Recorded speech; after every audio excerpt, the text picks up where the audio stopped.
So let's make this short and sweet. Pretty much everyone agrees that we need to ban TikTok. It's too connected to the Chinese government and collects too much data, let alone the severe effects of their algorithm on our mental well-being. But the way that the government is proposing to ban it is, well, really scary. So if you want to avoid going to prison for 20 years once this passes, you better listen up. You see, the government always wants to grow. It's always hungry for more power. And that's not its fault. You put 535 of the most narcissistic people you know in a big room and see how quickly a power struggle starts. That leads to a lot of scummy and sketchy business on both sides of the aisle. But when you see a bill like this one called the Restrict Act, otherwise known as the TikTok ban bill, and it's supported by members of both parties, you better get your magnifying glass out and go through it with a fine-toothed comb. I mean, why would a group of senators from both parties sponsor a bill that will give the government the power to remove their #1 app to reach the young people? Do you know how many congressmen put out horrendous TikToks to try and get young adults to vote? Most of them. But the reason they're willing to pass this, even if it can hurt them politically, is because they see a chance to grab onto more power. So let's dig into the bill and see what we can find. First though, I should mention that the Restrict Act hasn't been passed yet, so there's still a chance this can change if there's enough outrage about it. I don't really do political videos, but this will affect everything so much that I think it's worth it. I'd tell you to call your congressman, but everyone knows that's meaningless these days. The only way we'll get them to change it is if we make it so everyone knows how terrible this bill is, and it becomes too much bad press for them to want to associate with it. So now that I've terrified you, what does it actually say? Well, a lot, but we're going to focus on this part. The Secretary, in consultation with the relevant executive department and agency heads, is authorized to, and shall take action to, identify, deter, disrupt, prevent, prohibit, investigate, or otherwise mitigate, including by negotiating, entering into, or imposing, and enforcing any mitigation measure to address any risk arising from any covered transaction by any person or with respect to any property subject to the jurisdiction of the United States that the Secretary determines.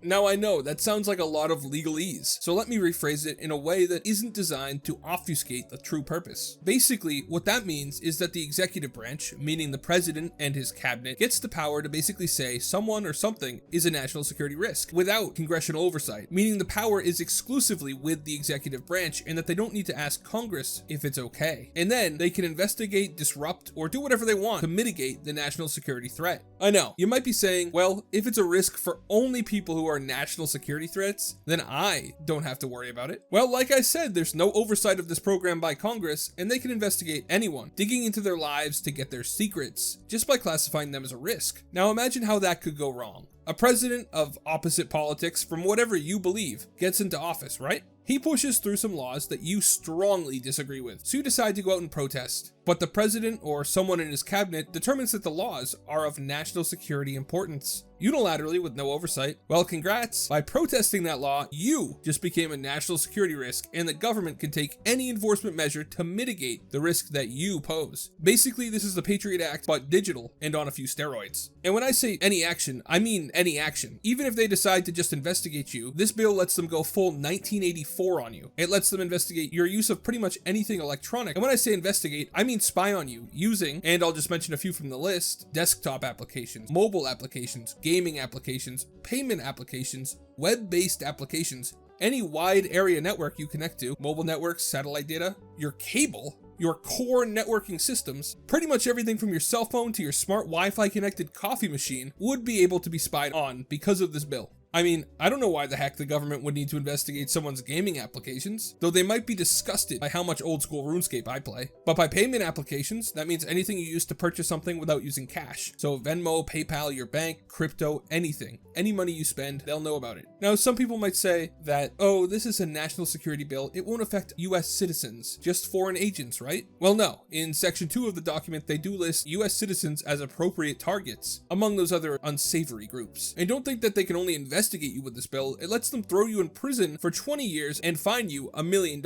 What's something that could put you at risk for that? Well, let's say they ban TikTok and you decide that you're gonna access it anyway using a VPN. That could potentially get you under this law. So yeah, it's bad, like really bad. We joke about having an FBI agent watch us through our webcams now, but this bill would make it legal. It's a shame too, because TikTok really should be banned in my opinion. The amount of data they collect is astounding. Their ties to the Chinese government is concerning, and more than that, they can use their algorithm in such a way that it promotes things to destabilize our country. Case in point, have you heard of TikTok tics? Well, TikTok allegedly caused a large number of teenage girls to develop a massive amount of mental illness. You see, across the country, a ton of teenage girls started getting diagnosed with Tourette's syndrome right after the start of the pandemic, which is weird because Tourette's syndrome is a very rare neurological condition. So a large increase of the diagnosis, especially among one demographic, teenage girls, all at once, drew some eyes. It turned out that these girls did not actually have Tourette's syndrome at all, despite having very real physical and verbal tics. Some of them so severe that these girls' entire lives had been upended. It wasn't fun for them, but it was all in their heads. You see, when doctors took the time to interview them, they found that the girls all had something in common. They were big users of TikTok.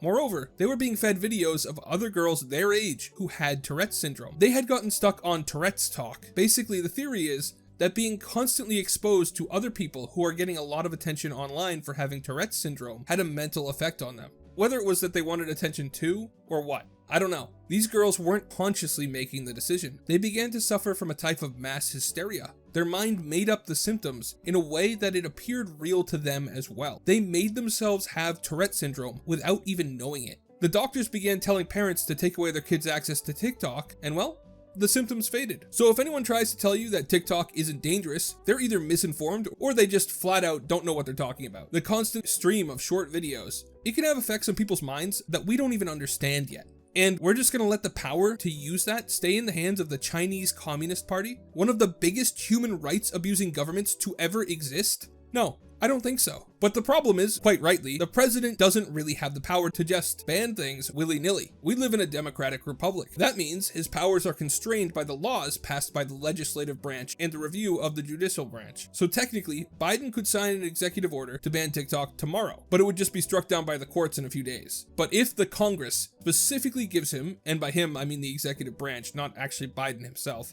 the power to ban foreign apps or whatever, then he can put whatever he wants into the executive order as long as it follows the powers invested in him by the legislature. The courts can't stop him. So he needs a bill to get a TikTok ban through Congress. It's just, we don't need this bill. Bring back the terrifying implications for our civil liberties and limit the scopes to specifically counter situations like the one we have with TikTok. Don't pass a law giving the president broad powers to spy on all of us under the guise of a bill to ban TikTok. It needs to go, but this isn't the way. So sorry I had to get a little political on you guys, but I do kind of value my rights, and since it's related to the TikTok ban, I figure it wasn't too out of the wheelhouse for me. We'll get back to regular internet drama next video. I hope you enjoyed nonetheless. Please feel free to ask me any questions you have, though I won't guarantee that I'll have a satisfactory answer though. And if we can avoid all the usual fights that come with politics in the comments section, this is a bipartisan bill, which means you can't really blame whichever party you don't like without also blaming your own party. So yeah, I hope this was helpful. Have a great day, and God bless you.